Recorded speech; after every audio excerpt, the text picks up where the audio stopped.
नमस्कार मु Rajalakshmi Dakua PT coach and social activist of Bhadrak district. आज इंटरनेशनल वुमेन्स डे मार्च 8 तारिख विश्व महिला दिवस उपलक्षे आपण को हार्दिक शुभेच्छा एवं अभिनंदन।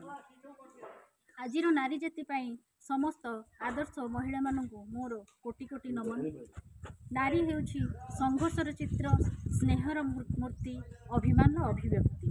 यह केवल एक शब्द नुह, से अटे पृथ्वीर गोटे सुंदर सृष्टि। मोर वार्ता रहिबो विश्व महिला दिवस उपलक्षे मु जो प्रेरणा प्रेरित होई रानी झांसी रानी लक्ष्मीबाई प्रेरणा प्रेरित होई मु आगु को बढ़ी एवं से कर्म को मु पसंद करी मो कर्म रे शामिल करी।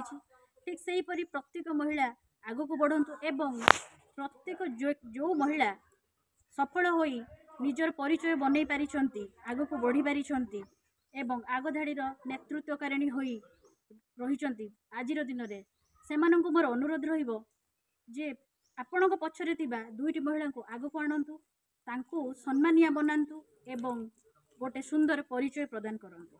नमस्कार, जय श्री राम।